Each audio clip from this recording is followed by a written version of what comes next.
¿Qué tal, hermanos? Buenas noches. ¿Ya todos tienen cafecito? ¿Listos para empezar? Vamos a seguir con nuestra serie que estamos llevando los miércoles, que es Fundamentos del Cristianismo, ¿verdad? Lo que nos va a ayudar en cada tema a afianzar nuestra vida en Cristo, en los fundamentos, para que, como ya hemos dicho, cualquier viento, cualquier tribulación, cualquier fuerza, no nos tumbe. Entonces, esta semana nos corresponde ver la segunda parte del tema, la naturaleza de Dios. Y a manera de repaso, la semana pasada vimos algunos temas muy importantes. Vimos que estamos aquí y buscamos a Dios porque Dios puso eternidad en nuestro corazón, ¿verdad? Así como dice Eclesiastés, le buscamos porque Él se quiso revelar a nosotros, Él ha puesto eternidad en nuestro corazón, lo que nos hace buscarlo a Él. Vimos también que Dios es un Dios revelado, que nadie de nosotros se le ocurrió buscar a Dios, sino que conocemos de Dios lo que Él quiso revelarnos a nosotros. Vimos también el Dios infinito. Vimos que Dios no tiene un principio, no tiene un fin, sino que Dios es eterno. Y al decir que Dios es infinito, pues no puede medirse, está por encima de todas las cosas. Vimos también que Dios es el creador exclusivo, ¿verdad? Él es el único que puede crear cosas de la nada. Con el poder de su palabra, Él crea las cosas. Y solo Él lo puede hacer. Ningún hombre, nada puede crear cosas de la nada. Vimos también, si se acuerda, que Dios es espíritu, no tiene una forma física como nosotros, pero a través de la Escritura podemos ver que Él se revela con un lenguaje figurativo, hablando que Él tiene una mano, ¿verdad? Los lomos de Dios, que Él mide las aguas con el hueco de su mano, que Él nos ve, que de su boca sale la palabra, y que esto se conoce como antropomorfismo, que es un lenguaje figurativo para que podamos entender quién es Dios, pero realmente Él es espíritu, Él no lo puede, nadie lo puede medir, nadie lo puede ver, Él llena todas las cosas. Vimos que Dios se revela a sí mismo como una persona, pero se revela como un varón, no como una mujer, no como un niño, no como una madre, sino como un varón y como padre, ¿verdad? Dios que tiene pensamientos, sentimientos, tiene voluntad. Y vimos también cuál es el nombre de Dios, ¿verdad? Vimos el tetragramatón, vimos por qué le decimos Jehová, y por último vimos la Trinidad de Dios. Y ahora vamos a continuar en la naturaleza de Dios con su carácter.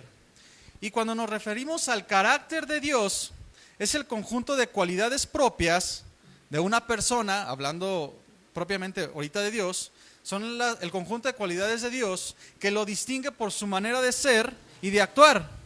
Los rasgos de Dios que indican su naturaleza, su manera de pensar. Es el distintivo que Dios tiene entre toda su creación, entre todos nosotros. Y esto se refiere enfáticamente a los atributos de Dios. Es decir, sus cualidades, rasgos, pensamientos y su manera de obrar ante cualquier situación. ¿Sí han escuchado hablar de los atributos de Dios? Muy bien. ¿Cuál es un atributo de Dios? Hermana Marilú, dígame un atributo de Dios. Dios es omnipotente. Mario, otro atributo de Dios. Dios es amor. Laurita, ¿sí? Todos esos son atributos de Dios, ¿verdad? Y yo estudiando para este tema, empecé a revisar comentarios, en diccionarios, en otras de hombres estudiosos de la palabra de Dios, muchos entendidos, ¿verdad? Teólogos. Y algunos, me di cuenta que algunos mencionaban más aspectos que otros, ¿no? Inclusive algunos los clasificaban como los principales, o los etiquetaban como los morales, los atributos morales. Y algunos ponían 16, algunos menos, algunos más.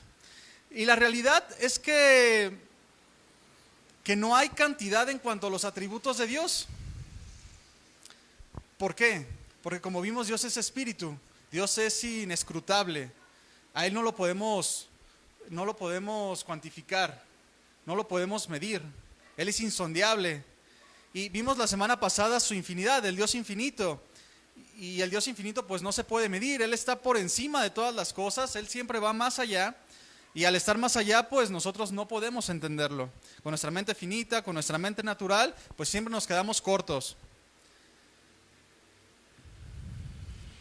Así que vamos a hablar el día de hoy de los atributos de Dios como algo completo o que describe completamente la naturaleza de Dios o la divinidad de Dios. Y como estamos limitados a un tiempo y un espacio en esta reunión, pues solo veremos algunos. No los más importantes, porque no hay atributo más importante que otro, ¿verdad? Hay quien de repente dice, no, es que el Señor es el Todopoderoso y siempre nombran al Dios Todopoderoso, pero es lo mismo de importante el Dios Todopoderoso que el Dios omnipresente, que el Dios omnisciente, que el Dios eterno, ¿verdad?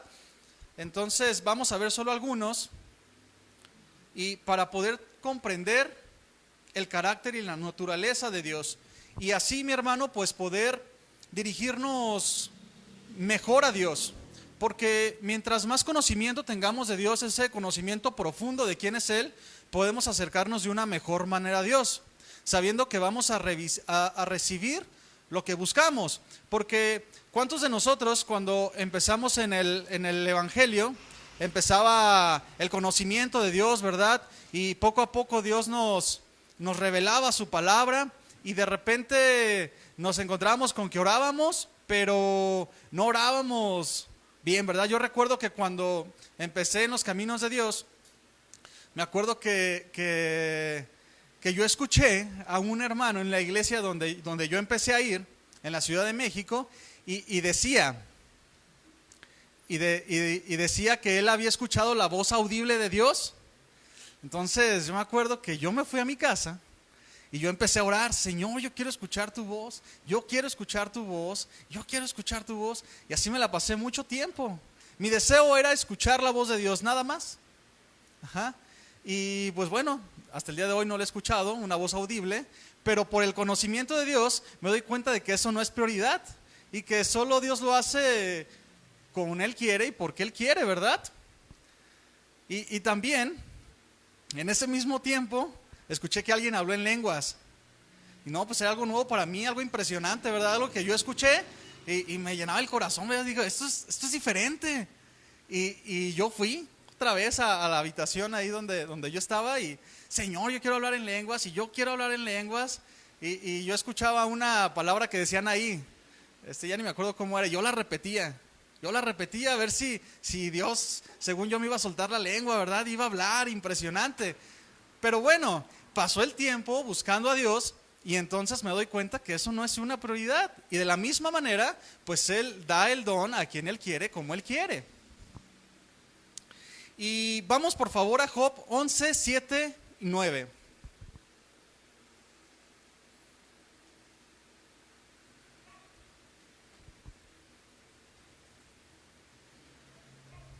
¿Ya lo tiene? Job capítulo 11, versículo del 7 al 9. Dice así: ¿crees que puedes llegar a conocer los secretos del Dios Todopoderoso?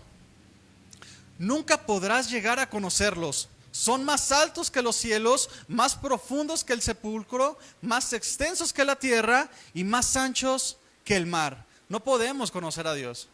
Si gastamos toda nuestra vida, nunca vamos a poder conocer a Dios, ¿verdad? Y la pregunta que reta, ¿verdad? ¿Crees tú que puedes llegar a conocer los secretos del Dios Todopoderoso? Pues la respuesta es no.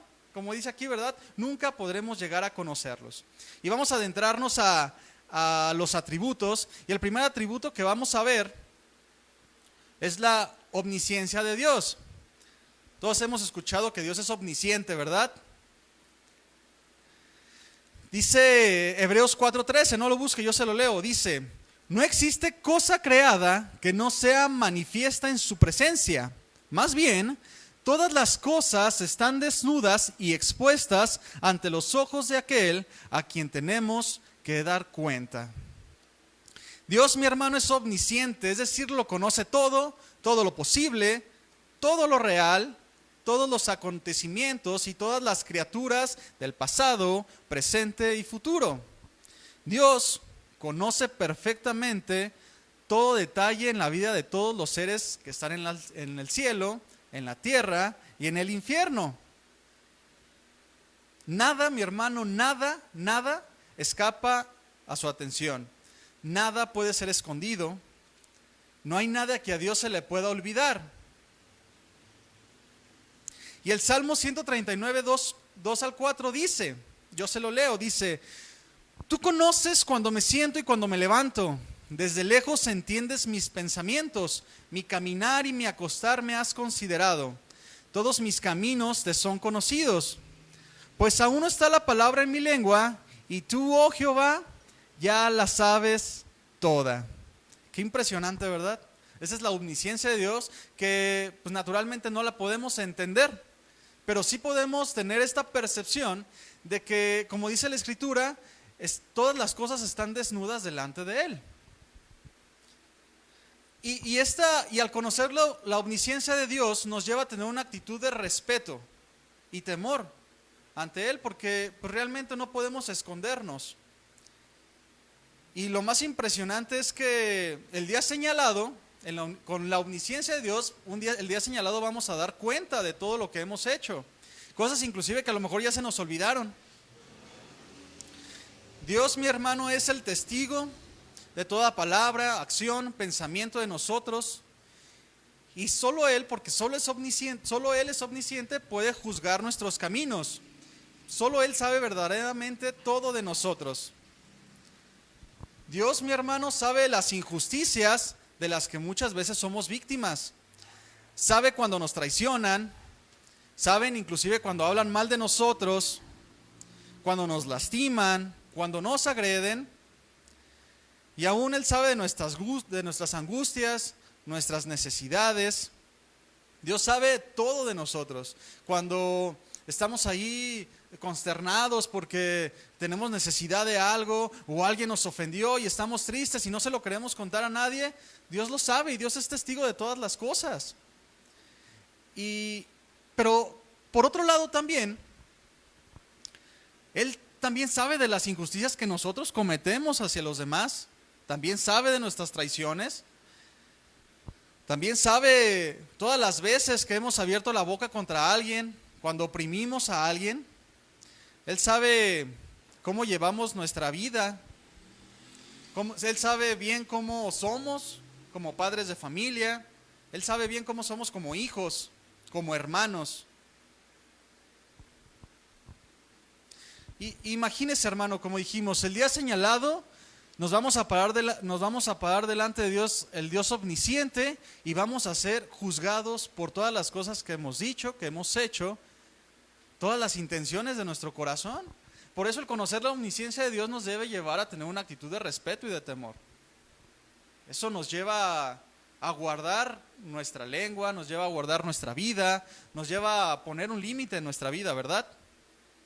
Porque imagínese que usted está delante de Dios en ese día, y qué palabra, qué excusa, qué exclamación vas a dar tú delante de Dios, qué argumento. Inclusive, ¿crees que puedas levantar la mirada, verdad? Como muchos dicen, no, es que yo no puedo perdonar porque es que me hizo esto y me hizo esto. Y al saber, al tener esa concepción de que Dios conoce todo de nosotros, pues no podríamos levantar la mirada porque lo mismo hemos hecho nosotros, inclusive más, a lo mejor. Esa es la omnisciencia de Dios. Y ahora vamos a ver al Dios Todopoderoso. Dice el Salmo 62:11, si gusta búsquelo.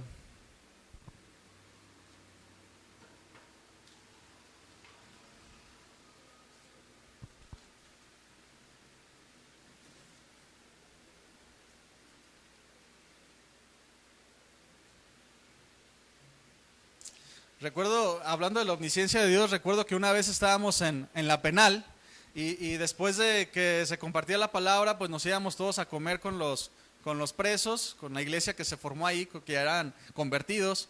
Y había un hermano que nos dijo, no, fíjate que estoy un poco molesto porque los de mi celda se robaron mi shampoo, se robaron mi jabón, se robaron todas mis cosas personales, se pasan y pues no tengo dinero, aquí está bien difícil de conseguir las cosas.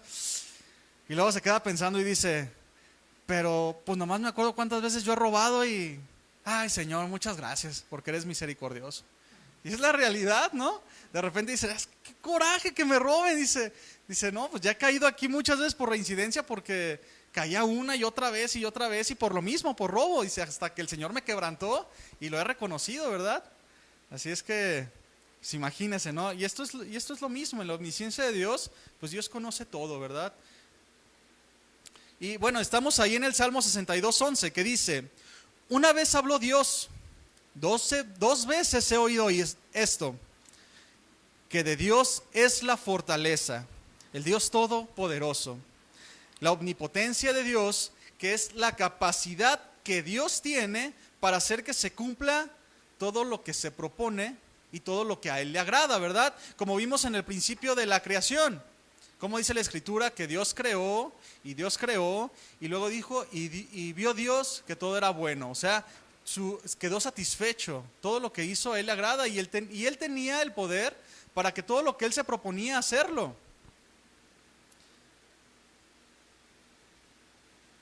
Dios tiene no solo la voluntad, el deseo, el pensamiento de hacer las cosas, sino que también tiene el poder para llevarlo a cabo.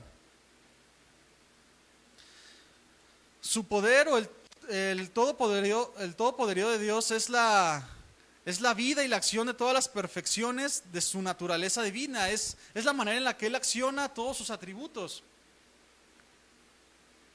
Imagínese si nuestro Dios, o no conociéramos nosotros, o si Dios no fuera todopoderoso, imagínese qué vanos serían los consejos de la palabra de Dios. Qué vano sería toda la escritura, sabiendo que pues Dios no tiene el poder para hacerlo, ¿verdad? Cuántas promesas, ¿verdad? Yo veo que mi mamá ora mucho mi abuela ora mucho por mi papá, dice, es que yo creo la promesa y yo estoy ahí con mi hijo dando testimonio y yo creo la promesa que toda mi casa será salva. Imagínense si Dios no tuviera el poder, ¿verdad? Si el evangelio no tuviera el poder de Dios, pues entonces, pues ¿qué haríamos usted y yo aquí?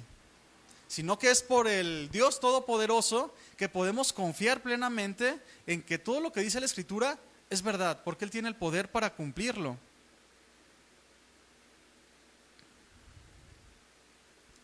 Y el poder de Dios, mi hermano, es como solo Él es, infinito, eterno, inconmensurable. No puede ser contenido y no puede ser frustrado por nada. Lo que Dios se propone, lo hace. Y esto me recuerda a la historia de Sansón. Recuerdan que Dios levantó a Sansón, un hombre nazareo, porque dice la Escritura que Dios había propuesto eliminar a los filisteos. Pero Sansón fue un hombre que no fue entregado a Dios. No fue entregado a Dios, fue entregado a sus pasiones, pero aún así Dios cumplió en él los propósitos que había designado. Aunque Sansón fue usado por Dios, pero vemos que en sí mismo, en él no cumplió los propósitos personales. Porque vemos cómo terminó Sansón, suicidándose, ¿verdad? Y yo veía a mi hijo, ¿verdad? Que mi esposa le pone canciones cristianas para niños, y veía cómo en una canción exaltaban a Sansón, ¿verdad? Y que lo era de la fe, y la realidad es que no. Él siempre echó a perder todo. Que Dios en su poder, todo su poderío, cumplió el propósito que Él había designado para ese tiempo, pero no cumplió Sansón los propósitos que Dios tenía para él. Entonces Dios tiene el poder de hacer todas las cosas sin que nada ni nadie pueda frustrar lo que Él se ha propuesto. Y y esto me lleva también a pensar en este pasaje. Cuando estaba escribiendo esto, Dios ponía en mi corazón el pasaje de Mateo 10:28. Si gusta, no lo busque. Dice, y no temas, hablando Jesús, dice, y no temas a los que matan el cuerpo, mas el alma no pueden matar. Teman más bien aquel que puede destruir el alma y el cuerpo en el infierno. ¿Sabe de quién es este poder? Porque, bueno, si leemos este pasaje nuevamente, vemos que dice, no temas a los que matan el cuerpo. Vemos que ahorita es muy natural que alguien le quite la vida al otro, ¿verdad? Es muy normal, por nada, por cualquier cosa. Pero pues nada más pueden matar la carne. Pero ¿quién es el que puede destruir el alma y el cuerpo en el infierno? Pues ese poder solo le pertenece a Dios, ¿verdad? Y esto nos lleva de la misma manera que en la omnipresencia, pues tener una actitud de temor y respeto a Dios, de considerar nuestros caminos, de considerar nuestros pensamientos y poner un alto.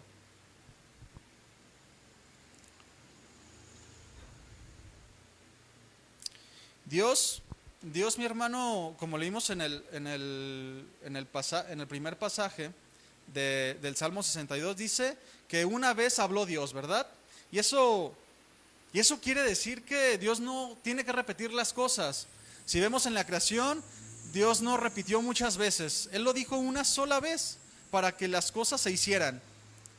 Y imagínese o recuerde los pasajes de Jesús cuando estaba ante la tumba de Lázaro, el cuerpo de Lázaro que estaba ya putrefacto. ¿Cuántas veces le dijo al cuerpo de Lázaro, levántate? ¿Solo una vez? Y recordamos también al leproso, ¿verdad? Que se acercó al Señor y le dijo, Señor, si quieres puedes limpiarme. Si quieres puedes limpiarme. Y Jesús contestó, quiero. Y en el instante se limpió. Entonces, solo Dios tiene ese poder. Y si vemos en contraste lo que argumentan tiene poder en el mundo, pues vemos como la brujería, ¿verdad? Que son rituales repetitivos, ¿verdad? Y tú haces esta oración tantas veces, o en las religiones en las religiones tradicionales o demás, tú haces esto tantas veces para que obtengas esto. Y con Dios no es así, porque como Dios tiene todo el poder, Él solo habla una vez y las cosas se hacen. Vamos a ver otro atributo, el amor de Dios. Y vamos a leer en este atributo lo que dice la escritura de esto, en 1 de Juan 4, 7 al 10.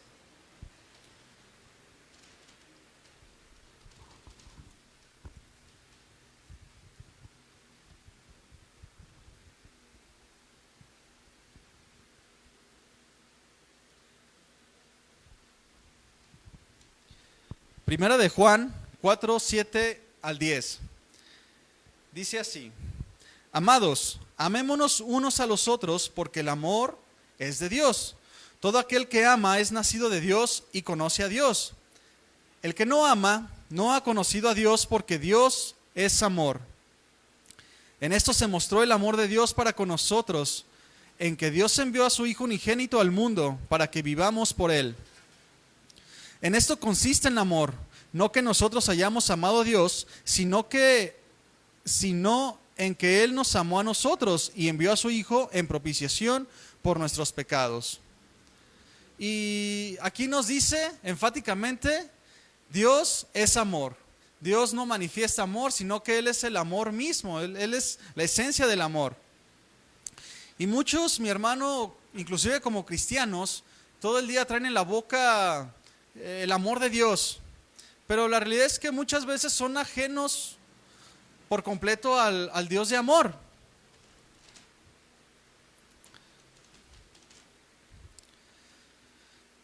Porque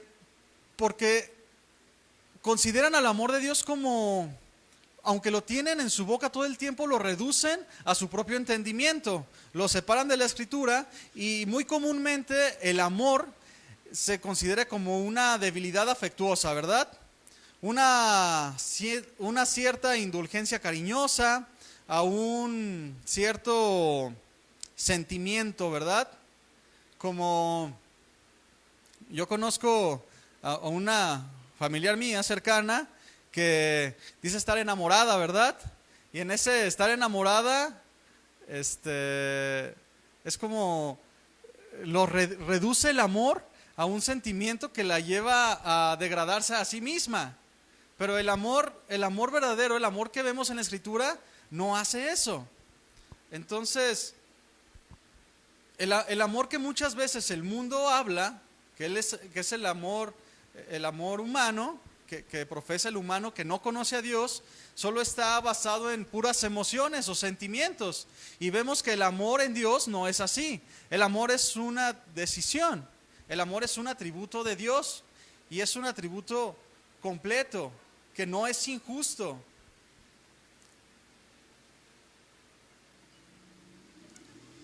Y el amor de Dios es el amor que es gratuito, que es espontáneo, que es inmotivado. Y esto es bien importante, porque la única razón que usted y yo estemos aquí, la única razón que usted y yo recibamos el amor de Dios es porque Dios así lo quiso, porque Él decidió hacerlo, porque en usted y en mí no había mérito alguno para que Él nos amara.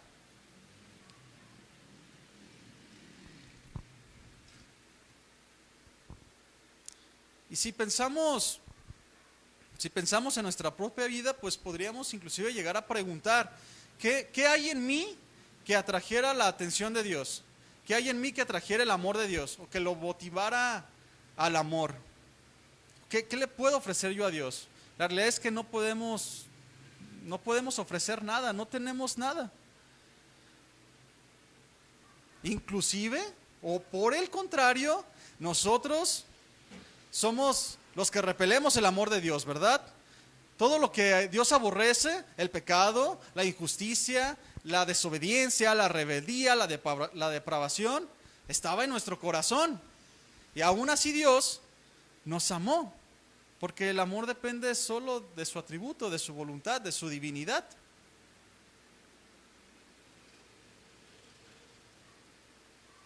Y la Escritura declara, como ya hemos escuchado muchas veces, que el amor pues no es una simple debilidad afectuosa, un sentimiento de ternura, sino que inclusive la Escritura nos declara que el Señor al que ama castiga, ¿verdad? Lo hemos ya escuchado muchas veces. Y azota a cualquier que recibe por hijo. Eso lo vemos en Hebreos 12:6. Dios, mi hermano, en su amor no permite el pecado. No porque nos ame, Dios permite la rebeldía en nosotros. Dios no permite la desobediencia en nadie. Dios no permite el pecado, porque su amor es puro y no es un sentimentalismo simple. Inclusive podemos decir que Cristo no murió para hacer que Dios nos amara. Él llamaba a la creación. Y el Calvario o la cruz, la muerte de Jesús en la cruz, es la demostración suprema del amor divino. Y esto nos lleva a un principio que debemos tener siempre en mente. Porque muchas veces viene el desánimo a nuestra vida, muchas veces vienen pensamientos que son ajenos a la palabra de Dios. Y cuando seamos tentados al dudar del amor de Dios, recordemos la cruz. Siempre que veamos usted y yo que nos estamos desviando, que a lo mejor hay algo en nuestro corazón, siempre vayamos a la cruz. Siempre vayamos a la cruz. Ahí podemos ver el amor demostrado de Dios hacia nosotros, la máxima expresión de amor. Y ahí está el mayor motivo para confiar en Dios, para soportar las aflicciones de este mundo. Cristo, que es el amado del Padre, y aún así Cristo, cuando estuvo en su condición humana, en el cuerpo físico, aún así no estuvo exento de la pobreza, de la afrenta, de la persecución. Ya hemos visto que Jesús sufrió hambre, sufrió sed. Y no solo eso, sino que permitió que su misma creación le hiriera, le abofetara, le escupiera, por amor. Entonces, eso nos lleva a considerar la estima que tenemos delante de Dios, lo importante que somos para Dios, ¿verdad? Y no podemos hablar del amor o de ningún atributo. Vamos a seguir, vamos a ver la justicia de Dios. Y al hablar sobre la justicia de Dios que nos revela la Escritura, debemos de hablar de dos aspectos en la justicia, porque generalmente cuando se habla de la justicia se piensa en castigo, ¿sí o no? Siempre es que la justicia de Dios lo asociamos con la ira de Dios. Y el primer aspecto es el parámetro en el que se determinan las penas por quebrantar las obligaciones. Pero el segundo aspecto no tiene que ver con la ira de Dios, sino es la medida por la cual se aplican ventajas, inclusive incluyendo bienes materiales, oportunidades y liberalidades. Muchas veces, como ya les dije, pensamos en la justicia de Dios y el primer aspecto que pensamos es el Dios castigador, ¿no? Es que en la justicia de Dios la ira. Y lo vemos eso en Romanos 1:18, dice así: porque la ira de Dios se revela desde el cielo contra toda impiedad, injusticia de los hombres que detienen con injusticia la verdad. Y en este segundo aspecto podemos ver que la justicia de Dios opera en beneficio, no en castigo, no en ira.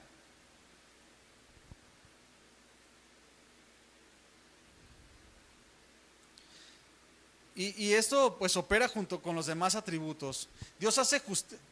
Podemos decir que Dios hace justicia al huérfano y a la viuda, que aman también al extranjero, dando pan y vestido. Eso lo podemos ver en la Escritura. Dios, mi hermano, es justo en sí mismo. Y conocemos por la palabra que la ira de Dios venía sobre todos nosotros, hombres pecadores y rebeldes. Por tanto, estábamos justamente condenados. Pero por otro lado, en esta misma justicia de Dios, vemos a Dios mismo aplicando la justicia o cargando la justicia en su unigénito, en el unigénito Hijo de Dios, en Jesucristo, para a través de Él darnos una justicia que obra en favor de nosotros, para salvación. Jesús, el justo sacrificio que pagó todo el pecado del mundo en potencia y autoridad.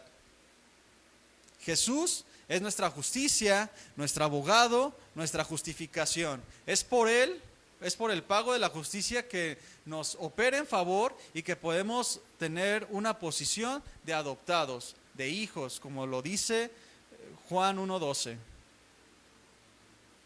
Pero también vemos que Dios es inmutable. Dice la Escritura en Santiago 1:17.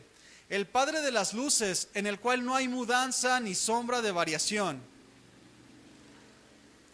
La inmutabilidad de Dios, es decir, que Dios no cambia jamás, es una de las excelencias que distinguen a nuestro Creador de todos nosotros. Dios es el mismo perpetuamente. No está sujeto a cambio alguno, no está sujeto a cambios en su ser, en su naturaleza. Ya vimos, porque Él no tiene principio ni tiene fin, por eso Él no está sujeto al tiempo, Él no perece. Dios es inmutable en su esencia, su naturaleza y su ser es infinito. Nunca hubo un tiempo, mi hermano, en que Dios no existiera. Nunca habrá el tiempo en que Dios deje de existir. Dios nunca ha evolucionado, nunca ha crecido, nunca ha mejorado. Él no tiene nada que aprender. Él es lo que fue, Él es lo que es y Él siempre va a ser el mismo, el Dios inmutable. Y pasamos a la soberanía de Dios. Dios el Altísimo, el Señor del cielo y de la tierra, que está exaltado infinitamente por encima de toda su creación, de todas las criaturas. Absolutamente independiente, no está sujeto a nada ni nadie, no es influido por nadie. Dios actúa siempre y únicamente como a Él le agrada.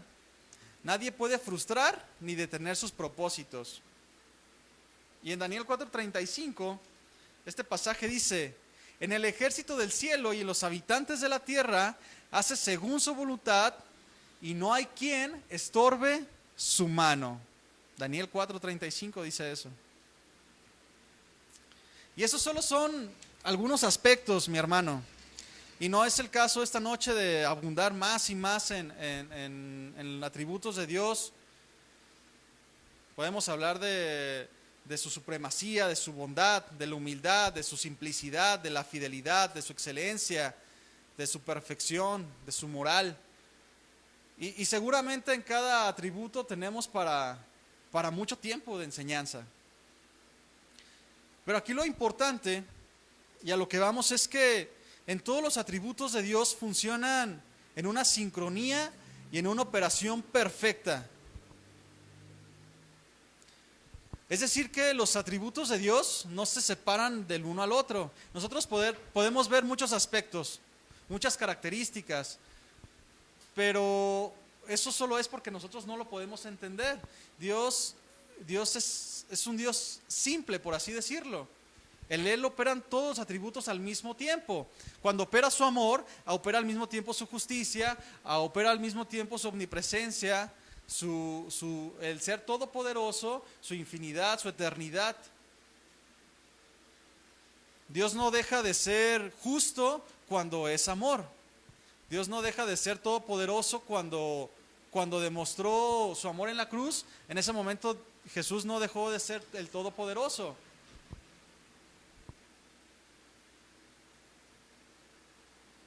Y cuando Dios obra, verdaderamente que Dios obra en todo su esplendor. Solamente Él conoce los propósitos y a lo mejor podemos decir que verdaderamente podemos entender. Pero la realidad es que solo podemos aceptarlo y creerlo. Y una prueba de esto es que pues nosotros sí cambiamos a cada rato, ¿verdad? Podemos pensar, si preguntamos, ¿cómo te levantaste hoy? ¿De buenas, de malas, bien amoroso, medio apático, feliz, triste, cansado, buena actitud, mala actitud? Nosotros sí somos cambiantes, somos volubles, ¿verdad? Cambiamos nuestra manera de ser y de pensar en todas las cosas. Un día decimos una cosa y de repente ya pensamos otra cosa. Y el mundo está lleno de esto, mi hermano, porque si vemos, por decir en la calle, vemos a personas que alguien sin querer les tira algo y se ponen bien agresivos. Pero a veces no se ponen agresivos, ¿verdad? A veces son muy amables, van manejando, se les mete a alguien, pero como están de buenas, ay, está bien, hoy voy a dejar pasar todas. Pero cuando se amanece de malas, cuidado. O de repente las travesuras de los niños, ¿verdad? Algunas veces reaccionan con mucha paciencia y algunas se los quieren tragar. El hombre que a veces es bien honesto y a veces no es tan honesto. Que hacemos distinción entre personas, que juzgamos sin saber, somos temperamentales, pero a veces somos muy tiernos. Y esta manera que nosotros tenemos de ser, que somos tan cambiantes, que en nuestra vida no operan los atributos de Dios como en Él operan, todos al mismo tiempo, pues no podemos entender plenamente cómo actúa Dios en la manera equilibrada, perfecta, sincronizada en todos sus atributos. ¿Y cuántos hemos escuchado la típica frase de las personas que no conocen a Dios que dicen: es que si Dios fuera amor, no permitiría que los niños estuvieran ahorita muriendo de hambre, no permitiría los asesinatos, no permitiría violaciones, no permitiría la maldad?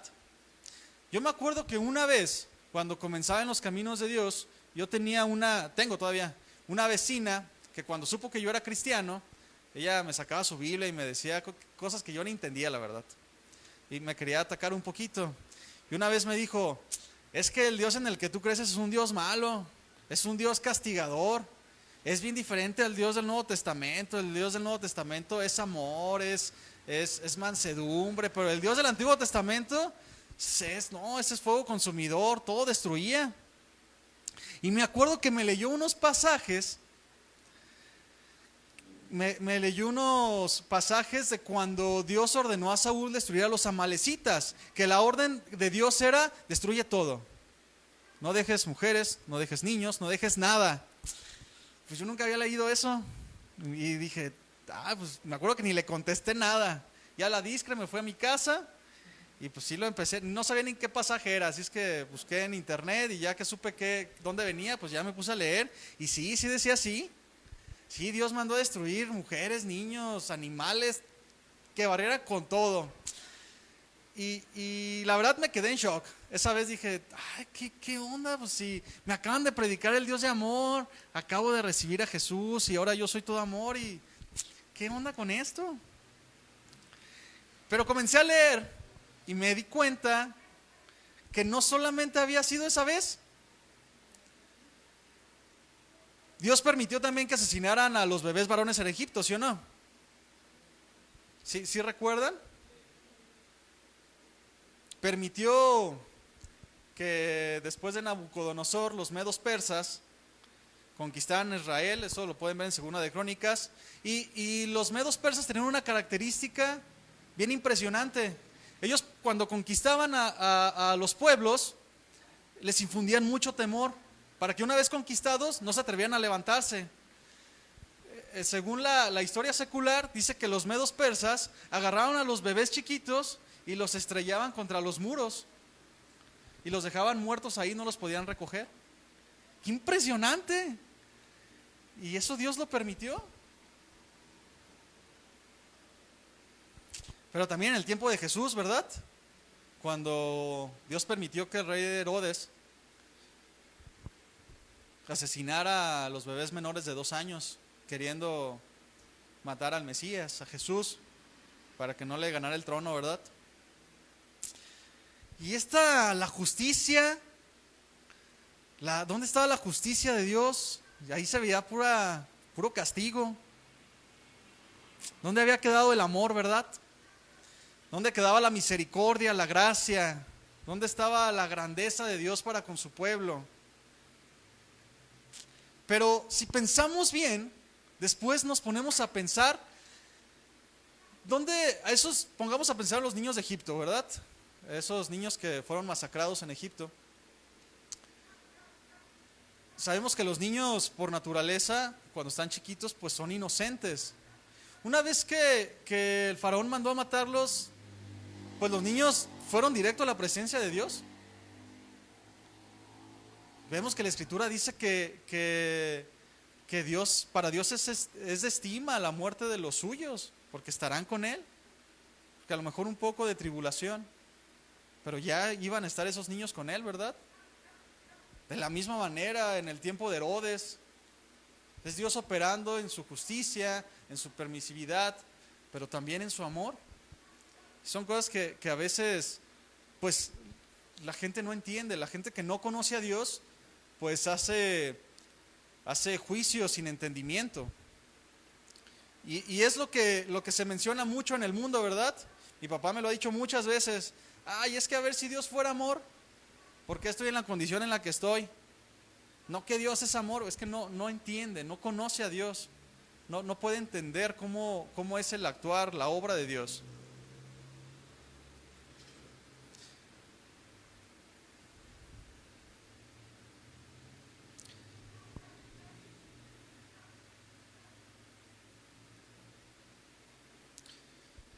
Dios actúa en toda situación con su divinidad, en toda su entereza, en toda su naturaleza. Como cuando le pedimos al Señor que nos sane, ¿verdad? Cuando le pedimos perdón, cuando nos disciplina. Dios verdaderamente no puede quebrantar su ser, no puede dividirse, Él no se arrepiente, Él no cambia de opinión. Y no podemos reducir a Dios encerrándolo en nuestra mente humana, pensando que nosotros, no, es que yo no haría esto porque eso es malo, porque nosotros no entendemos cómo son las cosas. Y yo inclusive como esposo, que a veces puedo ser áspero con mi mujer, que a lo mejor no puede discernir alguna situación, y a veces no pienso correctamente y hago argumentos equivocados, y voy y pido perdón, porque no supe equilibrar, como Dios tiene un equilibrio perfecto en todas las cosas. Y a Dios jamás se le pasa la mano, Dios jamás se equivoca, Dios es simplemente Dios. Cuando Moisés le preguntó a Dios, oye, cuando vaya a Egipto, ¿quién les voy a decir que me envía? ¿Qué le contestó Dios? Diles que yo soy el que soy, porque así es la simplicidad de Dios, Él es el que es. Y vemos a nuestro alrededor cómo Dios sana personas, de enfermedades tal vez mortales, de maneras impresionantes, y a lo mejor tú y yo no hemos visto ese poder de Dios actuando en nosotros. Podemos decir que Dios es arbitrario, que con unos sí, con otros no. Vemos a hombres que Dios les dotó de dones naturales, a algunos otros de riquezas, y a lo mejor yo no he visto ese poder en mí. Algunos podemos o pueden preguntar, es que ¿por qué ese Dios que me hablan de el Dios todo amor, Dios toda justicia, el Dios que todo lo conoce, el Dios todopoderoso, ¿por qué permitió que mi hijo muriera? ¿Por qué murió mi madre? ¿Por qué murió mi esposo? ¿Por qué murió mi esposa? Y esto nos lleva a un principio importante, que no es malo preguntarle a Dios, si lo hacemos de una manera correcta, reconociéndole y sin demandar respuesta, porque en el pedir también está el dar, ¿verdad? Yo he conocido personas que le reclaman a Dios respuestas, ¿verdad? A ver, contéstame, y si es cierto que existes, pues haz esto. Pues Dios nos contesta esas oraciones, porque Él no está a nuestro servicio. Si Él quiere responder, si no quiere responder, es su voluntad. Y este entendimiento correcto de los atributos de Dios y cómo operan en la soberanía de Dios, en su santidad, en su ser, nos va a llevar a podernos, como yo les dije al principio, nos va a llevar a poder acercarnos a Dios confiadamente. Y quiero que veamos 3 características que nos va a dar un entendimiento correcto de la naturaleza de Dios.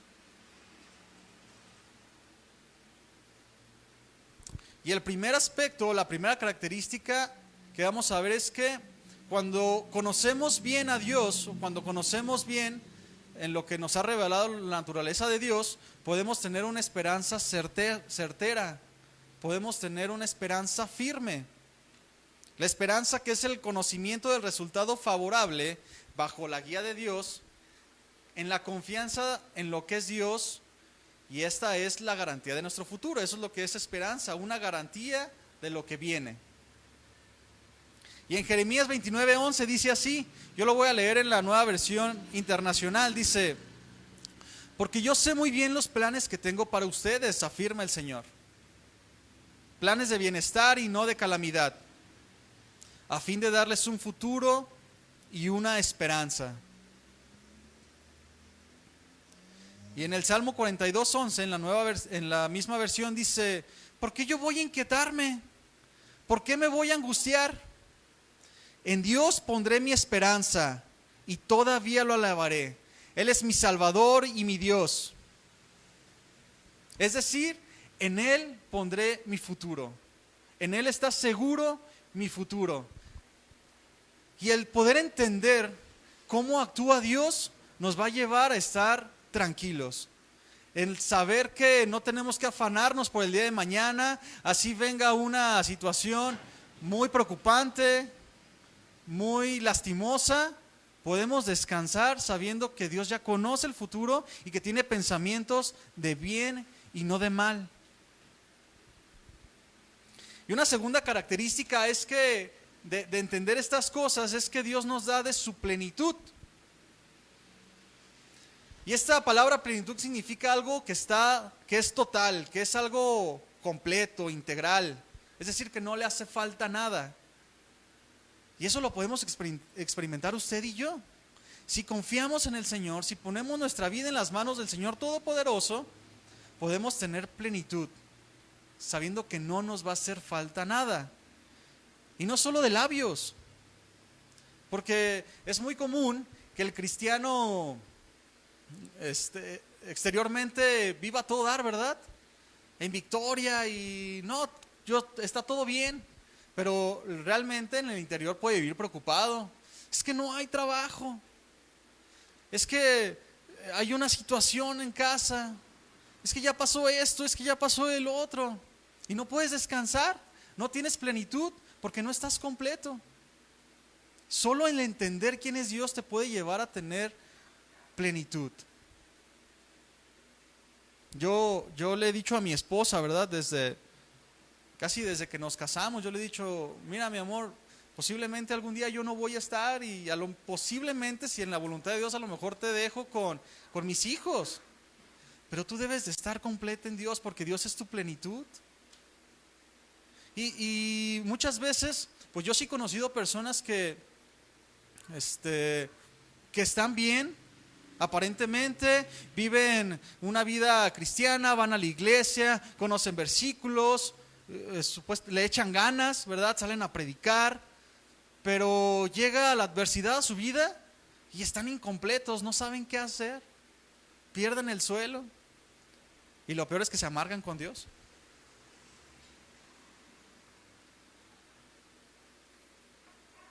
Y Dios, el conocer a Dios nos lleva a tener plenitud, a estar completos en Él. Dice el Salmo 15, 5 al 9, no lo busques, se lo voy a leer en la versión del lenguaje sencillo. Dice así: tú eres mi Dios, eres todo lo que tengo, tú llenas mi vida y me das seguridad. Gracias a ti, la herencia que me tocó es una tierra muy bella. Yo te bendigo por los consejos que me das, tus enseñanzas me guían en las noches más oscuras, yo siempre te tengo presente. Si tú estás a mi lado, nada me hace caer. Por eso estoy muy contento, por eso me siento feliz, por eso vivo confiado. Este es un pasaje bien hermoso de alguien que ha experimentado, de alguien que conoce a Dios. Pero aquí la verdadera pregunta es que si nosotros estamos experimentando eso en nuestra vida. Porque a lo mejor estamos pasando por algunos momentos complicados. A lo mejor el panorama futuro no pinta muy bien. Y puedes decirle tú al Señor: Señor, tú llenas todo en mí. En ti vivo muy contento. Por eso me siento feliz. Vivo confiado en ti. Dice la Escritura, ¿verdad? No estén afanosos, no se preocupen. Yo sustento, yo soy el Todopoderoso, yo soy el Omnisciente, yo sé de lo que tienes necesidad y tengo el poder para suplirlo en el momento que yo quiera suplirlo, y si no lo suples porque tengo un propósito. Y muchas veces como cristianos nos turbamos y no entendemos. Y el tercer aspecto, que es consecuencia del entender la naturaleza de Dios, es tener una vida espiritual en victoria, una victoria espiritual. No solamente vamos a vivir con esperanza, no solamente vamos a estar completos en Dios, con paz, con tranquilidad, sino que vamos a vivir una victoria espiritual. Es decir, conquistando por la fe las promesas de Dios. Dice la Escritura en Romanos 8, 37, 39. Ese sí, búsquelo por favor.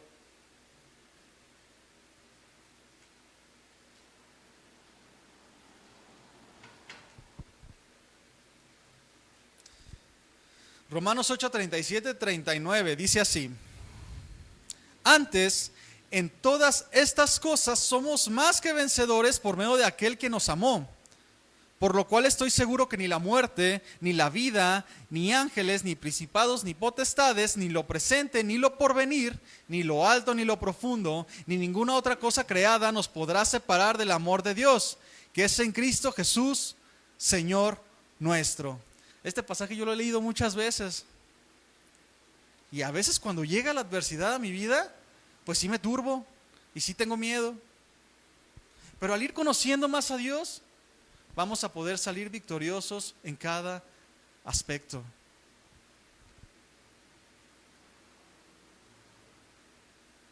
Porque dice el pasaje, ¿verdad? En el 38, estoy seguro que ni la vida ni la muerte, ¿verdad? Y a veces nos sentimos enfermos, nos falta la salud, me duele algo y, ay Señor, ¿por qué estás permitiendo esto en mi vida?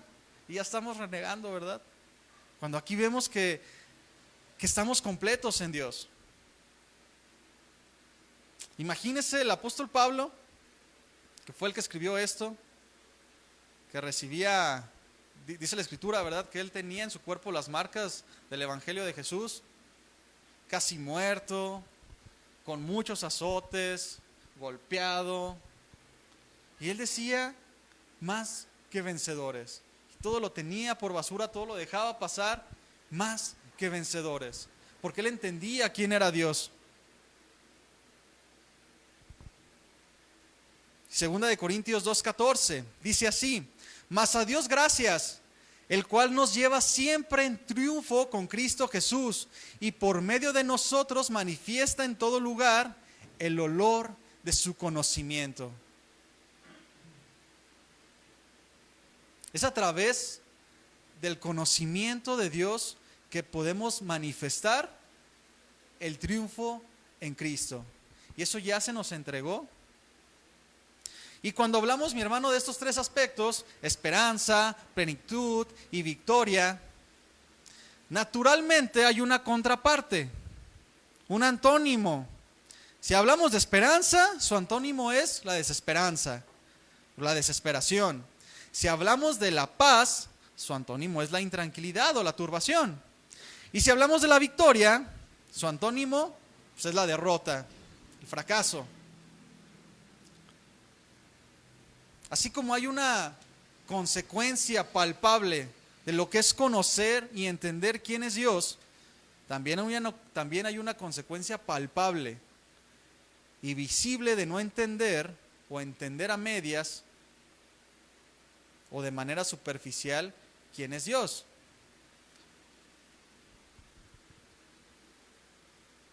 La falta del conocimiento de quién es Dios nos lleva a la frustración.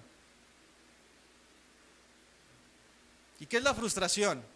Un sentimiento triste, desagradable para la persona que la sufre debido a que sus objetivos y expectativas no se llevan a cabo de la manera esperada. Ay, es que yo vine a la iglesia, yo vine a Cristo porque me dijeron que se iban a solucionar todos mis problemas y no se han solucionado. Está peor la cosa.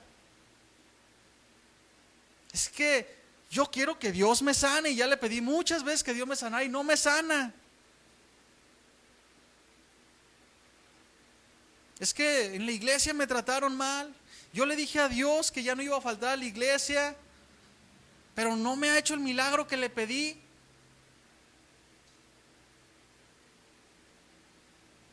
Es un sentimiento triste y desagradable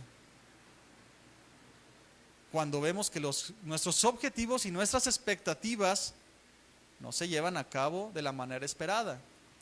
Porque si conocemos bien a Dios, su escritura, nos podemos dar cuenta que no estamos en la tierra o que Dios no nos llamó a tener una vida plena, ¿verdad?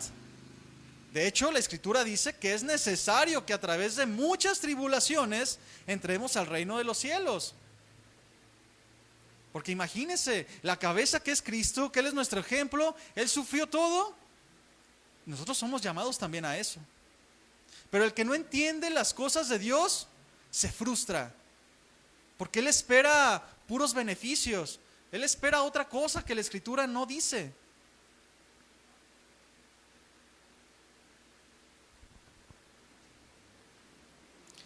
Y también implica la frustración que tenemos muchas veces con uno mismo, porque esto se refiere a la frustración cuando esperamos cosas de Dios que Él no nos promete.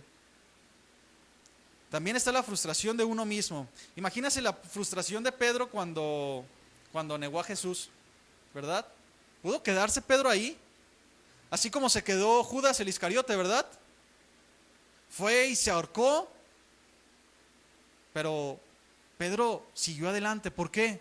Porque Pedro conocía quién era Dios. Sabía que él se podía arrepentir y Dios lo iba a aceptar. Pero el Iscariote no conocía a Dios. Estaba todo el tiempo con él. No faltaba los servicios de las 11, por así decir. Pero no conocía a Dios. Yo creo que estaba con Jesús y Jesús estaba en el sermón del monte. Jesús estaba hablando palabras de vida y el Iscariote estaba papaloteando. No quería conocer a Dios. Cuando vio lo que había hecho, aventó las monedas y fue se ahorcó. No tenía entendimiento de quién era Dios. También tenemos al apóstol Pablo, ¿verdad? Saulo de Tarso.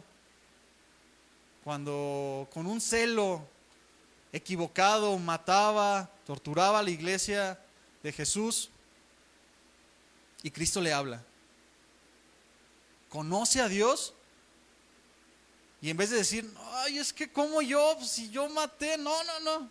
También pudo haberse suicidado como Judas Iscariote, pero él conoció a Dios. Él entendió quién era Dios y la oportunidad que le estaba dando.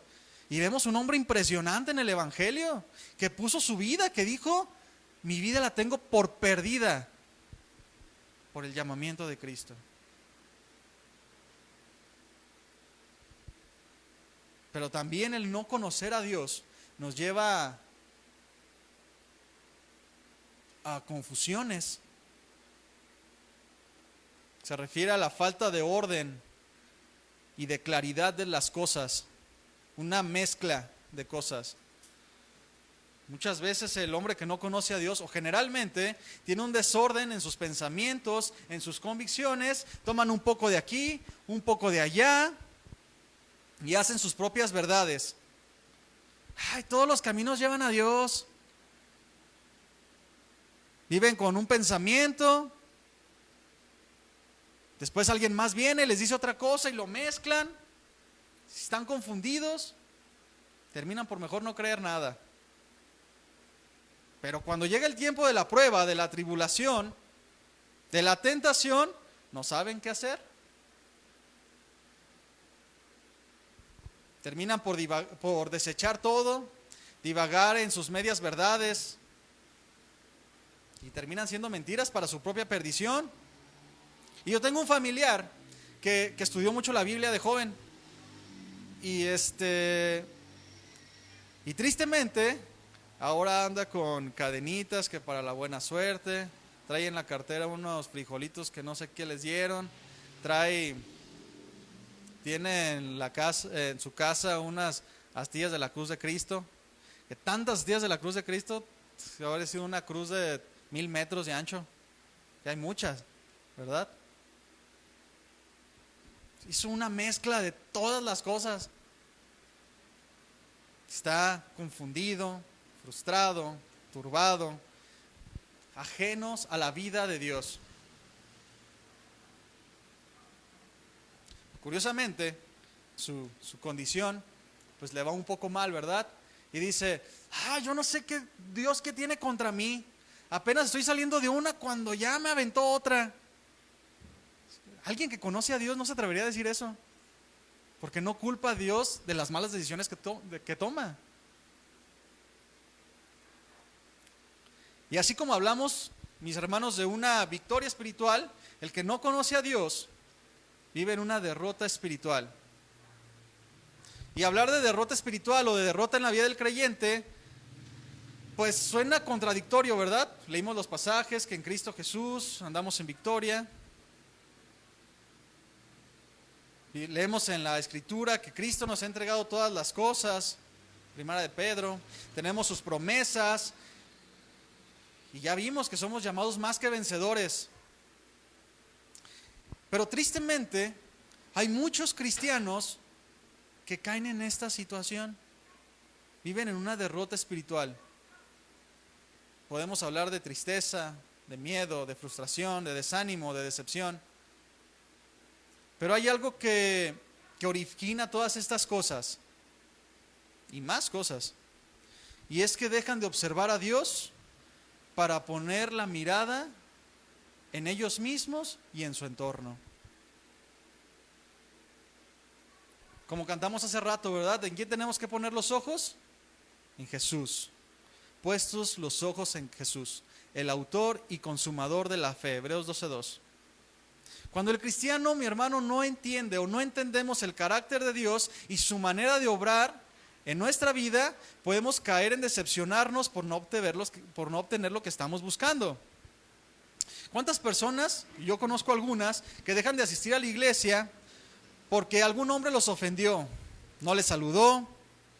¿Cuántos hombres viven amargados porque no saben perdonar la ofensa de algún familiar?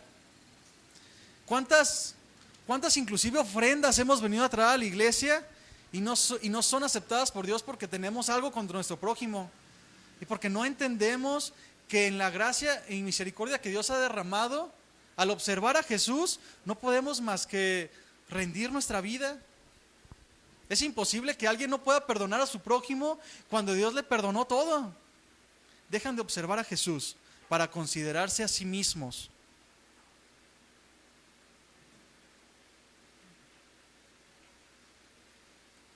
¿Cuántos cristianos que experimentan la gloria de Dios en sus vidas en algún momento, pero empiezan a pecar con ligereza, pensando que como ya son hijos de Dios y como yo no entiendo bien qué es el amor de Dios, a mí se me hace que es un buen sentimiento, que es alcahuete, no entienden qué es la justicia, no entienden la omnipresencia de Dios, que Él está en todos lados, pues empiezan a pecar y dicen, Dios sí me perdona.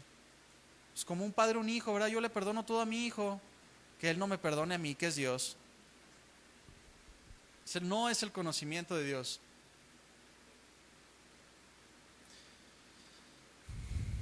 Esta es una condición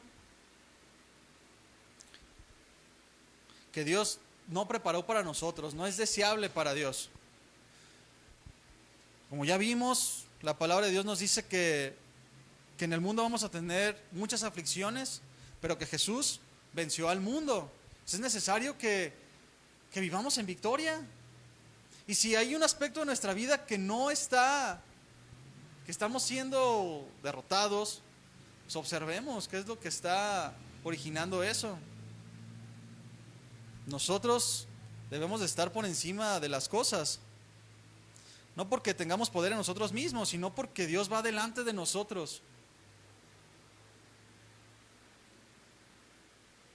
Dice 2 de Corintios 4, 16 y 17. Dice, por tanto, no desmayamos. Antes, aunque nuestro hombre exterior se va desgastando, el interior no obstante se renueva día a día, porque esta leve tribulación momentánea produce en nosotros un cada vez más excelente y eterno peso de gloria, no mirando nosotros las cosas que se ven, sino las que no se ven. Pues las cosas que se ven son temporales, pero las que no se ven son eternas. Y por último, mi hermano, la consecuencia de no observar bien quién es Dios, de no entender, es que nos hace incapaces de tomar buenas decisiones, de colaborar en el reino de Dios.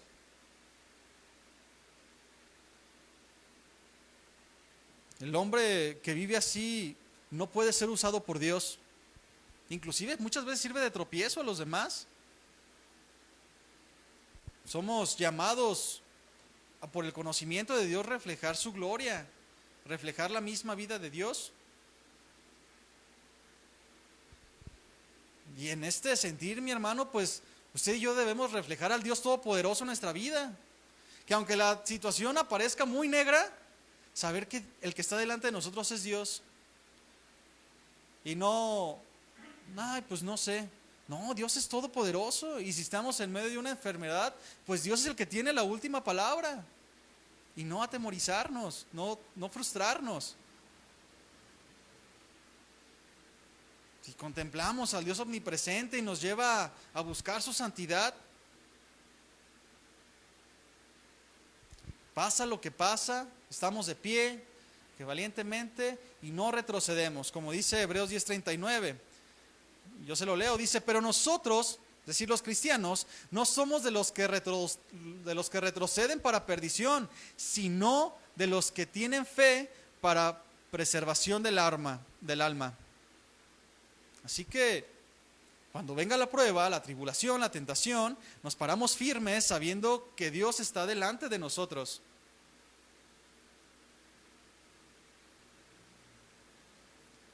A la manera, mi hermano, que usted y yo conozcamos a Dios, es la manera en la fe que vamos a reflejar, o la vida que vamos a vivir. Si tu conocimiento de Dios es muy pequeñito, nos quedamos en Juan 3:16 y no más, pues nuestra fe va a ser así de pequeña y cualquier cosa nos va a tumbar. Pero si dedicamos nuestra vida a conocer a Dios, conocer sus caminos, sus propósitos, no habrá nada que nos haga frente, y no por tu conocimiento, sino por lo que Dios hace en ti.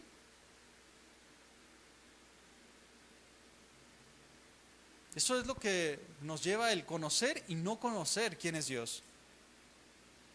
Dios, mi hermano, Dios que creó el cielo y la tierra, tiene un interés especial en nosotros. Dios creó todas las cosas para que nosotros pudiéramos existir. Y muchas veces, mi hermano, el hombre, o generalmente, el hombre levanta argumentos que se alejan de la razón y el sentido común al ver el diseño de la creación, su perfección, su condición, para que el hombre pueda desarrollarse. Y tal es el caso del ateísmo. ¿Sí ha escuchado del ateísmo?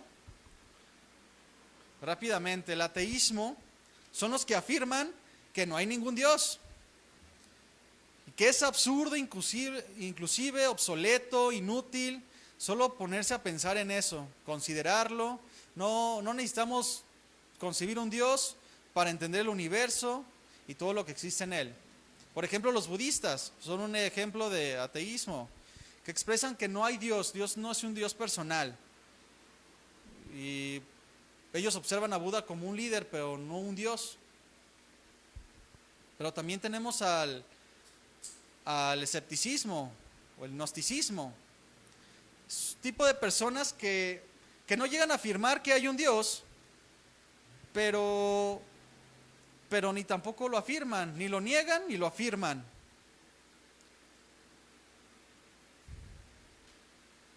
Consideran que el pensamiento de Dios o Dios está más allá de ellos mismos y no pueden llegar a conocerlo.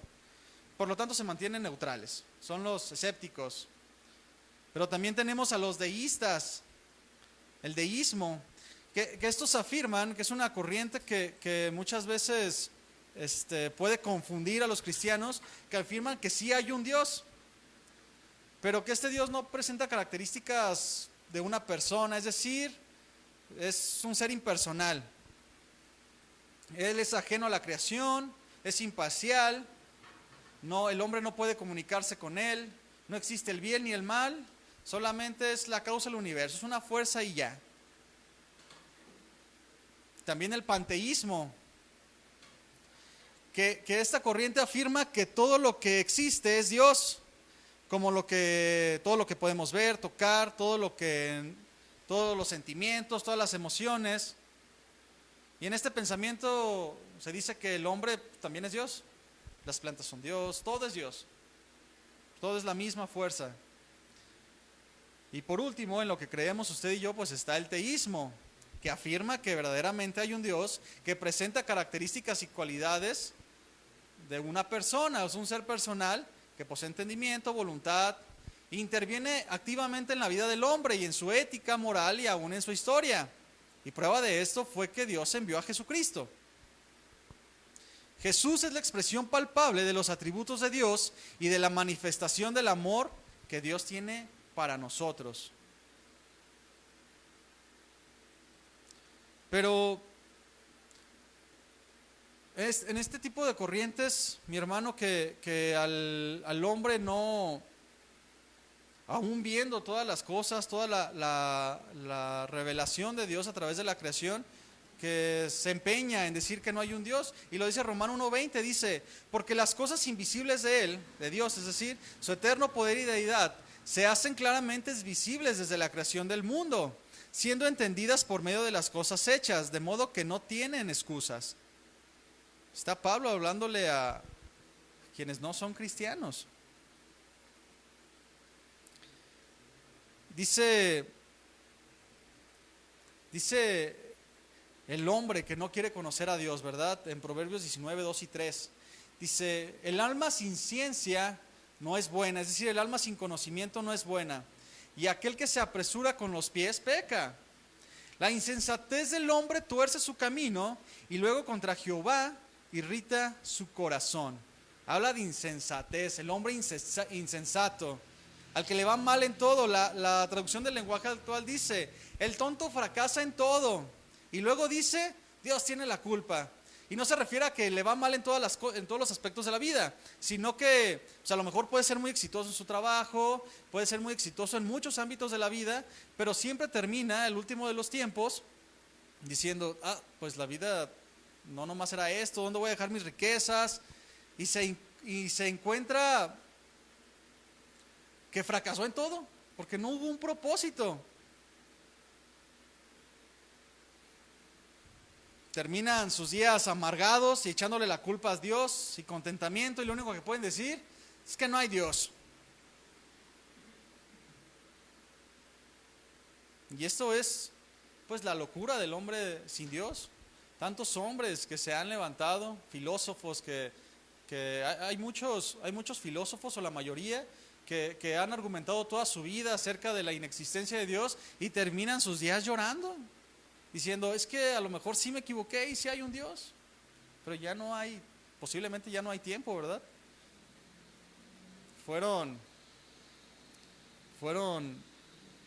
No pudieron hacer nada bueno. Así que mi hermano, usted y yo somos llamados a conocer verdaderamente quién es Dios. Eso nos va a dar entendimiento en todas las cosas, y eso es lo que precede a la fe verdadera, a la que nos ayuda a poner nuestra firmeza en Dios. Y porque vemos un mundo que se empeña en decir que no existe un Dios, o que hacen un Dios conforme a su entendimiento. Y vemos que son los hombres que a la primera corren, ¿verdad?